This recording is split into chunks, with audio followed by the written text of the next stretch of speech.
এউডি retired employee welfare এছ'চিয়েশ্যনৰ তৃতীয় বাৰ্ষিক সাধাৰণ সভা অনুষ্ঠিত কৰিছিলোঁ আৰু আমাৰ ডিগবৈ এউডিৰ পৰা ৰিটায়াৰ হোৱা শ্ৰমিকসকল আমাৰ এই সংস্থাৰ লগত যুক্ত।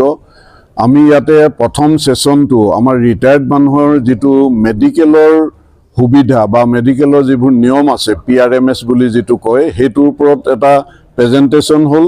আমি IOCUD কৰ্তৃপক্ষক অনুৰোধ জনাইছিলোঁ তেওঁলোকে সমল ব্যক্তি ইয়াতে দিয়াৰ কাৰণে আৰু আমাৰ ইয়াৰে GMHR অমৰজ্যোতি বৰগোহাঁই ডাঙৰীয়া তেখেতে উদ্বোধন কৰিলে, তেখেতে আহিলেও ইয়ালে আৰু আমি সেই অনুষ্ঠানৰ পিছতে আমি সাধাৰণ বাৰ্ষিক সভা অনুষ্ঠিত কৰিলোঁ আৰু তাতে আমি যোৱা সময়ত আমাৰ যিটো EPS 95 হায়াৰ পেঞ্চন এই ইস্যুটো কেনেকৈ আমি ডিল কৰিলোঁ, কি পৰ্যায় পালেগৈ, কেনেকৈ আমি এতিয়া উচ্চ পেঞ্চন পোৱাত আমি সক্ষম হ'লোঁ, এই গোটেই কথাখিনি ইয়াতে আলোচনা আমি ব্যাখ্যা কৰিছোঁ আৰু যিখিনি কৰণীয় আছে পেঞ্চন সম্পৰ্কত সেইখিনি কৰাৰ কাৰণে আমি প্ৰতিশ্ৰুতিবদ্ধ।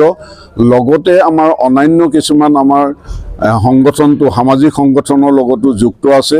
আমি বিশ্ব পৰিৱেশ দিৱস, বিজ্ঞান মনস্ক দিৱস ইত্যাদিবিলাকো আমি পালন কৰোঁ আৰু বিশেষকৈ ডিগবৈত হাৰ্টৰ ডক্টৰ মানে কাৰ্ডিঅ'লজিষ্ট নথকাৰ কাৰণে অকল এমপ্লয়ী বা ৰিটায়াৰ্ড এমপ্লয়ী নহয় সমস্ত ডিগবৈবাসী ৰাইজে ভুগি আছে। হাৰ্টত এটেক হোৱাৰ পিছত ইয়াৰ পৰা ডিব্ৰুগড় গৈ নাপায়গৈ। গতিকে আমি এইটো চিৰিয়াছলি লৈছোঁ আৰু এউডি কৰ্তৃপক্ষক আমি অহা দিনত এই সম্পৰ্কত আমি দাবী জনাম যাতে ডিগবৈত অৰ্থাৎ এউডি হস্পিটেলত সকলোৱে উপকাৰ হোৱাকৈ এজন ভাল কাৰ্ডিঅ'লজিষ্টৰ ব্যৱস্থা কৰে, যাতে আমাৰ যিসকল এতিয়া হাৰ্টৰ অসুখত ঢুকাবলগীয়া হৈছে সেই পৰিৱেশ বা পৰিস্থিতি যাতে ভৱিষ্যতে আৰু নাহে। আমি সেইটো লৈ আমি চিন্তিত আৰু সেইটো লৈ আমি টেক আপ কৰিম আৰু অন্যান্য আমাৰ কাৰ্যসূচীও আছে। আমি আমাৰ হেল্থ চেকআপৰ কথা আছে বা আজি আমি ডিগবৈ সম্পৰ্কে বা ডিগবৈ অন্যান্য যিবিলাক সামাজিক কথা আছে এইবিলাকৰ লগতো আমাৰ সংগঠন যুক্ত হৈ আছে আৰু যুক্ত হৈ থাকিব অহা দিনত। আজি আমাৰ এই অনুষ্ঠানৰ উপস্থিতি ভালেই আছিল আৰু অংশগ্ৰহণকাৰীসকলে তেওঁলোকৰ বক্তব্য ৰাখিছে আৰু যিকেইটা বিষয় আছিল সেই বিষয়কেইটা তেওঁলোকে বুজিবলৈ চেষ্টাও কৰিছে।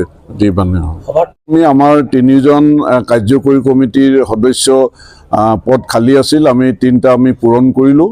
তাতে আমাৰ retired IOC DGM Arup Goswami আপোনালোকে চিনি পায়, তেখেতক আমি অন্তৰ্ভুক্ত কৰিছোঁ।